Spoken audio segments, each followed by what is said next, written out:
Diarrhoea সবাই জানে, বাবা মাও জানে যে পাতলা পায়খানা।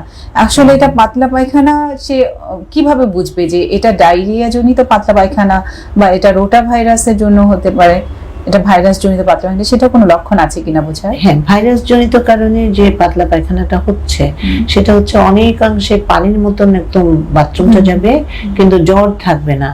জ্বর হয়তো থাকবে না, হয়তো লো গ্রেডে থাকবে। ডিহাইড্রেশনের জন্য কিছু ফিভার হতে পারে, লো গ্রেডে জ্বরটা আসতে পারে। আর যদি ইনফেক্টেড ডায়রিয়া হচ্ছে ব্যাকটেরিয়ার কারণে হয়, তখন অনেক জ্বর থাকতে পারে এবং সাথে বাথরুম করবে এবং বাচ্চা খুব সিক হয়ে যাবে। বাচ্চা খুব দ্রুত কিন্তু পানি শূন্যতার দিকে চলে যাবে এবং অনেক জ্বর হলে বাচ্চা অন্যদিকেও বাচ্চা খেতে চাইবে না, বাচ্চা খুব সিক হয়ে যাবে। অপুষ্টিজনিত কারণ, অপুষ্টির মধ্যে কিন্তু ডায়রিয়ার প্রকোপটা বেশি হয়, তখন আমরা বুঝবো এটা ব্যাকটেরিয়াল কারণ হতে পারে।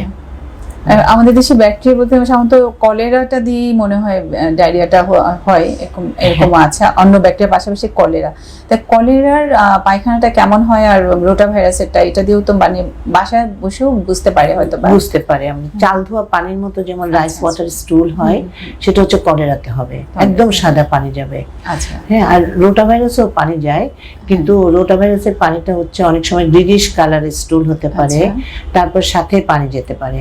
আর আরেকটা জিনিস হতে পারে যে কলেরাতে যে আমরা স্যালাইন খাওয়ায়ও, স্যালাইন খাওয়ানোর থেকে অনেক বেশি পানি যাবে, পায়খানা করবে, যাতে কিনা স্যালাইন খেয়েও কিন্তু বাচ্চার পানি শূন্যতা রোধ হবে না। রোটা ভাইরাসে পানি শূন্যতা সিমটমগুলো, উপসর্গগুলি দেখা যাবে। কিন্তু শিশু যদি রোটা ভাইরাসের পানি শূন্যতার সিমটমগুলি কমে যেতে পারে যদি ওর স্যালাইন খাওয়ানো যেতে পারে।